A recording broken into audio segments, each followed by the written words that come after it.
Hi everyone, welcome to Devaki Math Skills.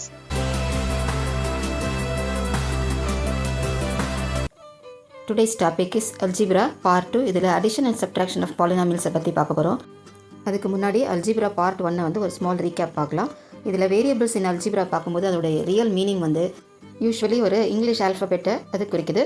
அது வந்து unknown நம்பராகவும் இருக்குது. கான்ஸ்டன்ட் அப்படின்றது எப்போவுமே மாறாது. It is a fixed value. Example 2 - 5 10.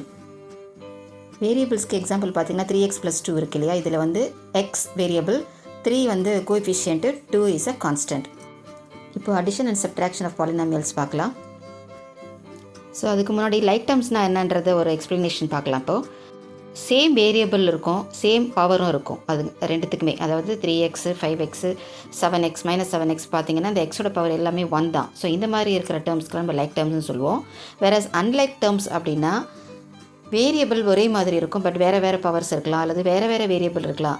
அந்த மாதிரி டிஃப்ரெண்ட்டான பவர்ஸ், டிஃப்ரெண்ட்டான வேரியபிள்ஸ் தான் அன்லைக் டேர்ம்ஸ்னு சொல்லுவோம். Example 3y and 5x. Add பண்ணுறதுக்கு சில ரூல்ஸ் இருக்குது, அது என்னென்னன்றதை பார்த்துடலாம். இப்போது ரூல் ஃபார் அடிஷன். ஒரே மாதிரி இருக்கிற வேரியபிள்ஸ் இருக்கிற டேர்ம்ஸை தான் நம்ம ஆட் பண்ண முடியும். அதுவும் அதனுடைய கோஎஃபிஷியன்ஸை மட்டும்தான் ஆட் பண்ணுவோம். அதனுடைய வேரியபிள் பார்ட் வந்து ரிமைன்ஸ் அன்சேஞ்சு, அது சேஞ்ச் ஆகாது. எக்ஸாம்பிள் 3x + 5x எடுத்துட்டிங்கன்னா 3யும் 5 மட்டும்தான் ஆட் பண்ணுறோம். கோஎஃபிஷியன்ஸு ஆட் பண்ணிங்கன்னா 8x கிடைக்குது. செகண்ட் எக்ஸாம்பிள் 7a + 2b + 4aன்னு இருக்குது. இதில் 7aவும் 4aவும் தான் லைக் டேர்ம்ஸு. ஸோ அதனால் அந்த கோஎஃபிஷியன்ஸு 7ஐயும் 4ஐயும் தனியாக எடுத்து ஆட் பண்ணிக்கணும். முதல்ல 7 + 4 11a + 2b. நெக்ஸ்ட்டு சப்ட்ராக்ஷன் பண்ணுறதுக்கும் சில ரூல்ஸ் நம்ம ஃபாலோ பண்ண வேண்டியிருக்கு. அது என்னென்னா, change the sign of the term being subtracted. நம்ம என்ன நம்பரை சப்ட்ராக்ட் பண்ண போகிறோமோ அதனுடைய சிம்பிளை சேஞ்ச் பண்ணணும். ப்ளஸ்ஸாக இருந்தால் மைனஸாக மாறும், மைனஸாக இருந்ததுன்னா ப்ளஸ்ஸாக மாறும். அதுக்கப்புறமா அடிஷன் ரூல்ஸை அப்ளை பண்ணணும். அகெயின் லைக் டேர்ம்ஸினுடைய கோஎஃபிஷியன்ஸை மட்டும்தான் நம்ம கம்பைன் பண்ணணும். எக்ஸாம்பிள் நம்பர் 1 8x - 3x எடுத்திங்கன்னா இதனுடைய கோஎஃபிஷியன்ஸு, எக்ஸோட கோஎஃபிஷியன்ஸு 8ம் 3யும் தான். ஸோ அந்த 8 - 3 தனியாக ப்ராக்கெட்டில் எடுத்துகிட்டு 8 - 3 5ன்னு எழுதி எக்ஸ் அப்படி நம்ம வேரியபிள் அப்படி தான் எழுதணும். So 5x is the final answer. Second example பார்த்தீங்கன்னா 7a - ப்ராக்கெட்டில் 2a + 3b இருக்குது.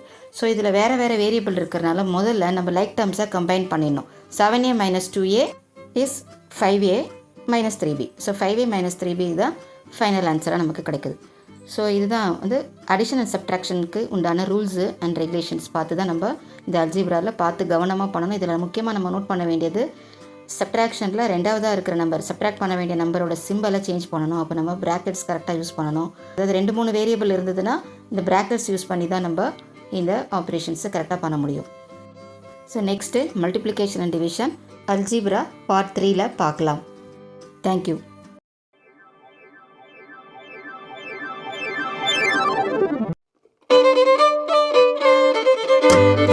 Thank you.